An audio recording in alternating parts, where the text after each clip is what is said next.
Hey everybody, welcome to another episode of Brick by Brick. I'm your host, Rob Brown. And once again, we're at the intersection of commercial real estate and conversation. And today's my guest is my friend, Miss LaChan Toran. Hi, LaChan. This is going to be one of those ones. And so we've been waiting to talk to you. And so let's go. You ready? Yes.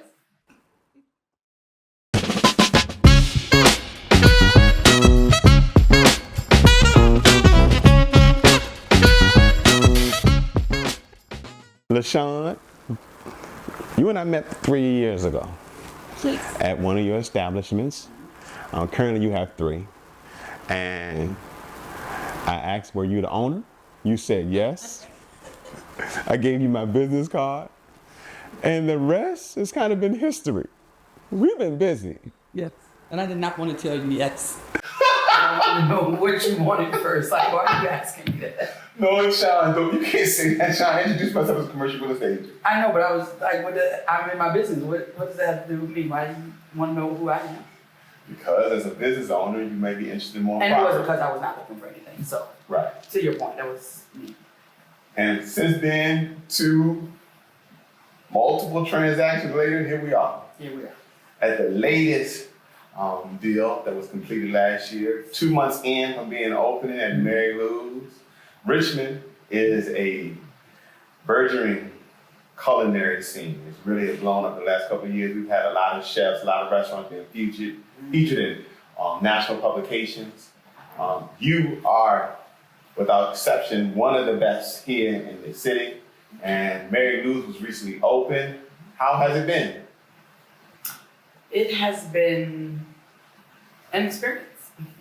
Soul dining experience. A soul dining experience, Marylous. It has been great. I learned a lot coming from Aces over here. It's different dynamics, different walks, different talks, but an experience. But let's go back. Yes. Do you realize it's almost a year since I first reached out to you and told you about the space? Yes. Yeah. And a year later, you're here. Did you realize or have an inkling a year ago that it would be all of this a year later? I did not. In some facets, but not in its entirety. No. I was coming here as a customer, so I was always excited about the space. But once getting here and kind of living in it a little bit, it just started opening up new and different ideas. So I did not initially. Sean, Reid Hoffman, a co-founder of LinkedIn, says an entrepreneur is someone who jumps off a cliff Does it? and builds an airplane and takes off. In response to that, I read a retort that says when it comes to Black women that are entrepreneurs, when they jump off a cliff, they have to build an airplane with toothpicks and a napkin. Speak to how hard it is to be a business owner, number one, then a Black woman that's a business owner. When the number one reason why Black business owners usually don't succeed is the lack of access to capital. Wow, that was loaded. First of all, we're not jumping off a plane. Sure about The cliff. Right. Probably no toothpicks involved, so that already. Right. Rhetorical. It is hard, especially. I had a conversation just yesterday with someone in the political space, and we talked about funding and opportunities to open businesses. And I told him I can remember my very first restaurant. I depleted all of my 401k, and I left like $1,200 there, and that was just the amount that I would need for my next month's rent. Right. And I told him that I'm God-fearing, so I'm like, oh, God gonna make a way. And then God was like, not that kind of way. Like, I ain't tell you to go and bet it all. You know what I mean? Faith without favor. But It is very hard. The city here in Richmond, where the 2 businesses are located, are phenomenal as it relates to if you're going to like an enterprise zone or economic redevelopment zone. Marylous in particular is not in one of those spaces. So it really took kind of utilizing one hand to pay the other. So shout out to Aces for helping us to get over here. But the person I was speaking with yesterday was telling me that there are opportunities out there available. I think it's just more knowing who and where to get those from. Right. So nonetheless to say I will be exploring those a little. And the resource that you're referring to is the resource we talked about on this channel a lot, is the Economic Development Authority, where you can learn about different areas in your city or town that will provide resources, funding, tax abatement for business owners. And so information is out there, number one. Absolutely. Access is there, but it's limited. It is. 90% of the venture capitalists are male. 95% of the money that venture capitalists provide go to males. But studies show, I read an article in Forbes magazine, that women-ran businesses do better. Mm-hmm. Why do you think that is? I'm going to ask you, you're the woman. Why ask you first? Why do you think, as a man who's 90%, why do you think? 90%. What we saying right now? Keep going. Why do you think? Why do I think women businesses do better? Yes. Because men sometimes miss the forest for the trees. Women are more determined, more self-reliant, used to doing more with less. And what I notice about you is not about making the dollar first. It's about the experience, the relationship. Now I'm supposed to be interviewing you, but that was my question to you. So you tell me why women businesses because tend to do better. We take our time. We get to know those that we're working with. We are more sensitive, I think, to issues that like employees or vendors or partners happen to go through, and we're not quick to job needs to get done. I need this done. I think it's a softer side of us. Let's talk about the restaurant industry. I've always been told it's a tough industry. Hard as hell. Margins are razor thin, and normally landlords don't like this aspect of retail. But post-COVID, in the retail sector of commercial real estate, more and more landlords, are identifying and searching out restaurant owners, such as yourself, and using them as anchors to solidify their occupancy rates, be it in a retail center or standalone retail space like this. Why do you think the restaurant industry, especially since COVID, is doing so well? COVID taught us all a lot. Having a restaurant during COVID and operating full capacity, COVID comes, you have to social distance, moving tables around, you're having to sit 6 feet away from one another. Being in the house, as soon as COVID opened, everyone came outside, wanting and missing. Cabin fever has set in. So it was a great time for us to recapture audiences and kind of get back where we initially were before COVID came along. COVID hit restaurants the hardest. We had to get creative, we had to get innovative just to continue to sustain, continue to employ. So I think people just, all in all, just excited. Right. Sales for the restaurant industry this year will exceed $1.1 trillion. What? And that's an increase of 5.4% from 2023. So, and that article also talked about that. I'm gonna let you give your insight. That 53% of American households spend, when it comes to what they've allocated for food, they're more inclined to come to a restaurant than buy groceries, stay home, and cook. So we already talked about post-pandemic. The retail sector, and specifically the restaurant industry, is holding down the retail sector. But here you are, as an owner of 2 restaurants, soon to be 3, and maybe some more. How are you doing? And speak to what it really takes. Because, as I shared with you off camera, and I'm gonna share with you on camera, I know that you're an inspiration. I know people look at you from afar and up close, but they really don't know. So talk to us about that. I think people, to your first point, are coming out for service, Again, I think COVID's changed and made us a new people, not wanting to be outside. Some people are coming out to be around others. Right. Mostly that's me. I would much rather come out. There's no dishes involved. There's no shopping involved. Right. Maybe meet someone or some folk and talk because I love to talk. So I am in that percentile. Yes. To your latter question, it takes a lot of patience. It takes a lot of capital. I think for a lot of people who do know me or maybe may not even know me, just see me in passing, I make it look easy. Yeah. But it is very, very hard. My first restaurant, I 2 times, like overexertion, dehydration. I had to go to the ER and have like 2 bags on this arm, 2 bags on this arm, like getting hydration IVs. That particular building had really bad HVAC. So in the winter, like while I was still working on getting it open, there was no heat. I Wow. ended up getting pneumonia.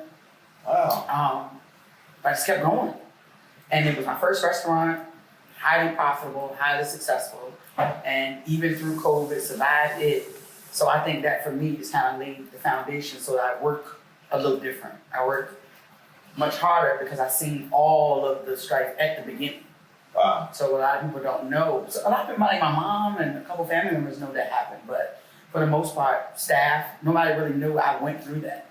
But I like to be that armor, to say you too can do it, but you might pass out from dehydration. But Well, you definitely inspiration, but keep going. Keep going.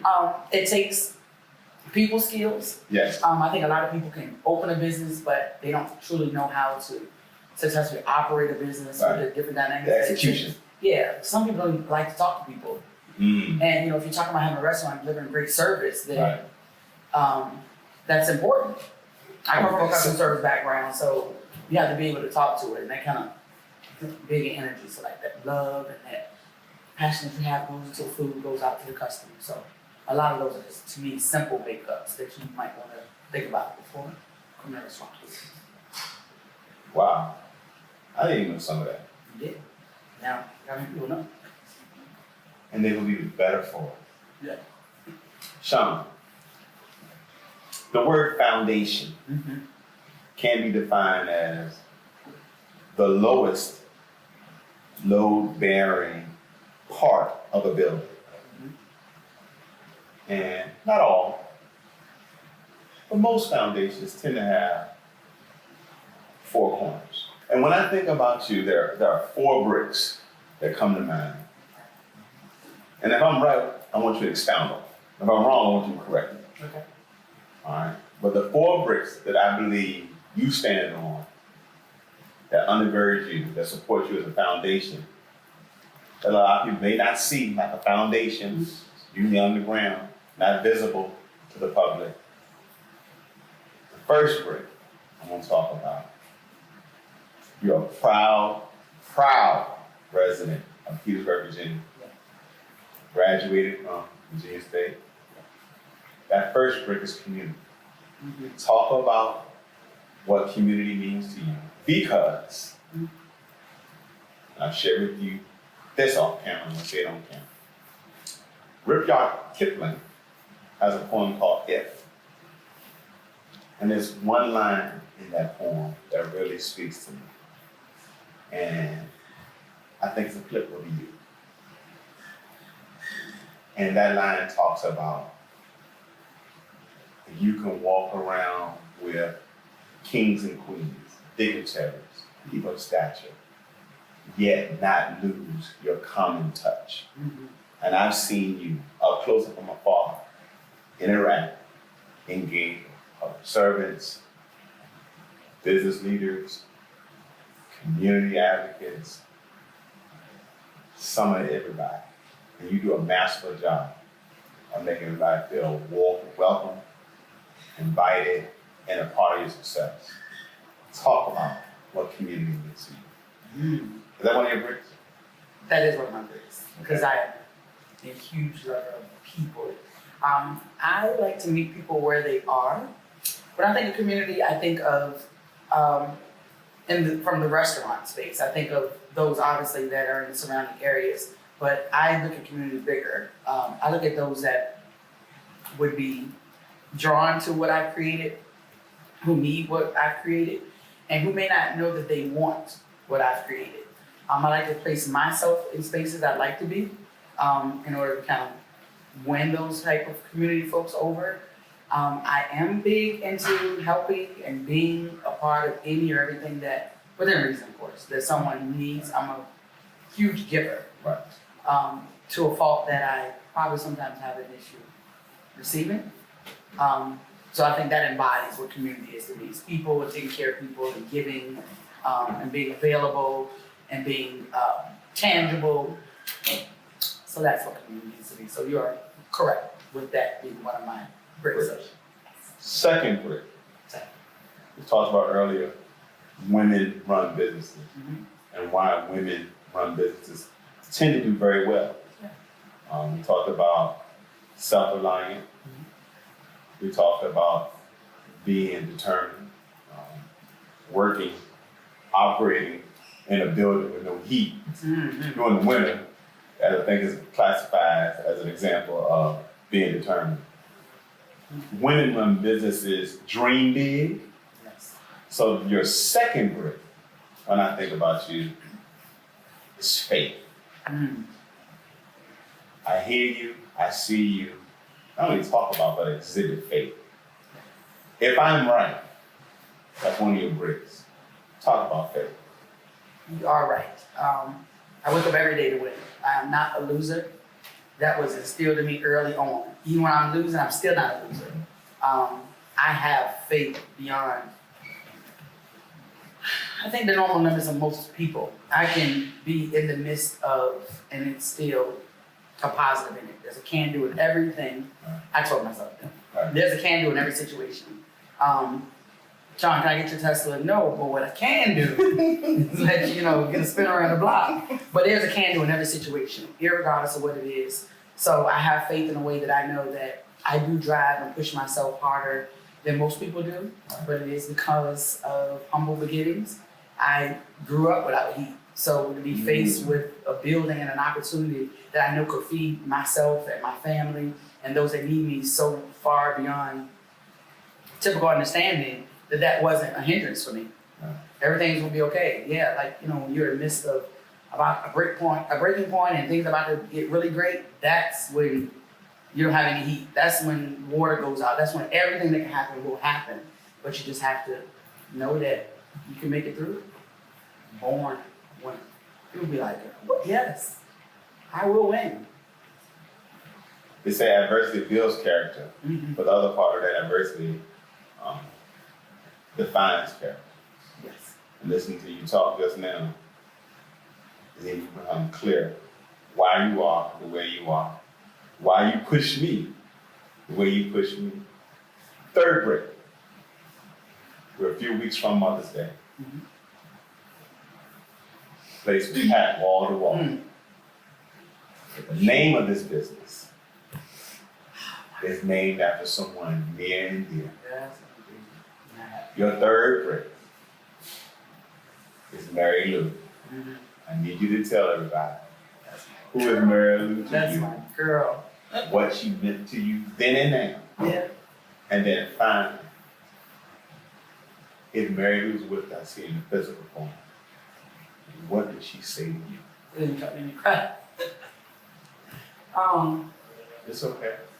God, this is real natural emotion. I don't know where you got this from, but you got it. Mary Lou is my mom's mom.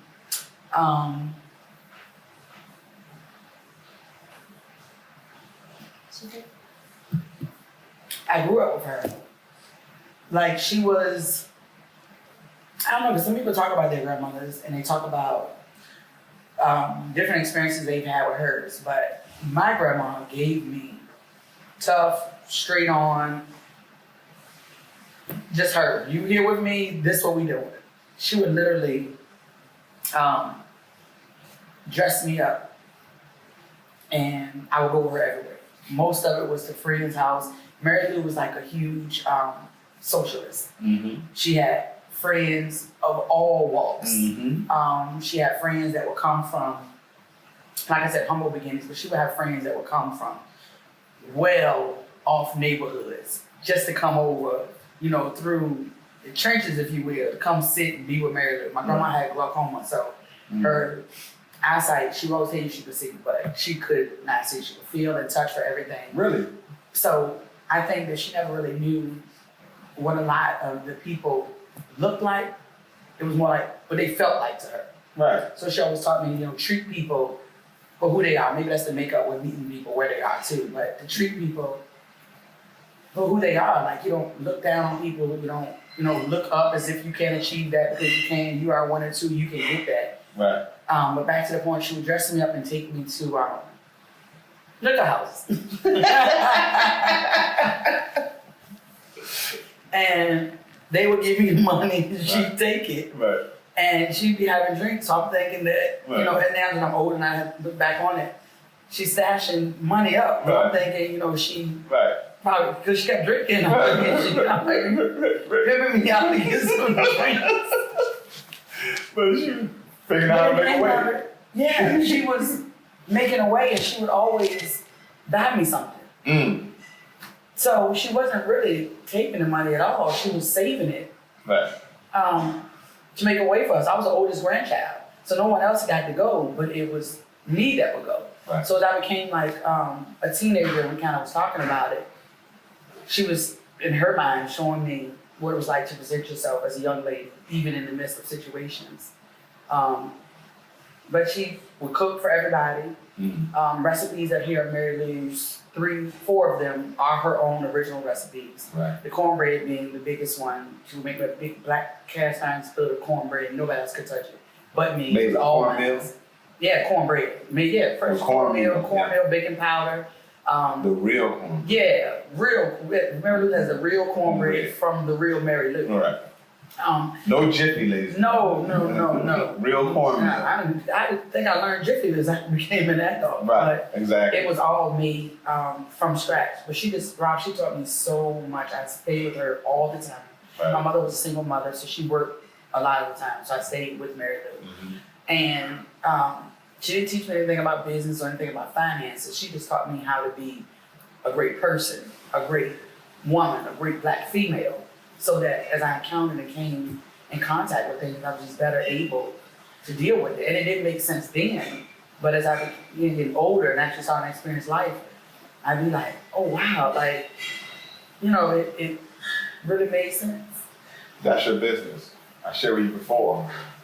Food, curator of experience, a good time, is what you do, but who you are is a people person. Absolutely. And interact and engage with people. So I think your grandmother did teach you about business, but that's your business. Yeah. I know you're about to open, so I'm gonna get you out of here because you got to get to work. Last break. I hope this one going in a cry break. No, I promise you. But that's good. Last break. Safe to say you're a second, maybe third generation when it comes to culinary because family, was it your mother owned a catering business? Mama. Catering business. So again, this is not something you just roll out of bed and just started. It's part of who you are, part of your DNA. It's in your family's DNA. So the fourth and final break when I think about you, and if I'm wrong, tell me if I'm wrong. But if I'm right, speak to this last break. The significance of turkey wing. My grandma's favorite was Your grandmother's favorite dish was a turkey wing. Yes. How many other restaurants in Central Virginia can you go get good? I haven't seen many, if any. I'm going to say 2, just to be fair. To be fair. Just to be fair. Yeah, I have 2. That was definitely her favorite. It became my auntie's favorite. My mom or aunts have like a battle back and forth on who has the best recipe for a turkey wing. Hers always stands tall. I was told that the staple item on this menu Your grandmother's turkey wing. Turkey wing, like rest in the league. Like, let's say we were sell 250 of turkey wings, the next item may be 170. So it's a staple. So it rests in the league, Right. like by a long shot, absolutely. Right. And it's not just turkey wings because it's something that you thought people would like and enjoy. No. There's a story, there's a meaning behind that turkey wing. That's why I thought it would be one of your 4 bricks that we would talk about. That I can agree with. Yes, because it's throughout my entire family. It's a turkey wing. So much that I lived in the city now for about 17 years, and I always look for, when I think of soul food, some people think like pork chop. Right. I think like turkey wing. My point. So. Or fried chicken or fish. Yeah. But when I learned about turkey wings and the significance of it, I said that's one of her bricks. Yeah. So I am very proud to offer the turkey wings to the city. I'll stand on the best turkey wings in the city. And the most popular item here in Maryland, turkey wings. By a long shot. By a long shot, not even close. So do yourself a favor. Get down to Marylous, have some turkey wings, but more importantly, come shake this young lady's hand and let her and her staff give you the experience that you deserve. Southern cuisine is finest. I thank you. I appreciate you. You are my professional muse. I appreciate You push me. I know this is your interview, but I just want to tell you that I really, really appreciate it. I walked you up and down the streets of this city, looking for buildings, looking for opportunities, and we've grown, in our professional relationship to the point where you can go into a space and you now can say, oh, that shouldn't be that in the restaurant, and this should be that, or even in an empty space, and think of me. So I want to thank you for having catapulted my career so much further and being a driving force in the opportunity to bring these restaurants and these experiences to the city and the surrounding area. Because right now we've done a couple. Yeah, and should we tell them that more's to come? Well, you had me cry. When we gonna stop? When we gonna stop? No Diddy, but can you stop? Won't stop.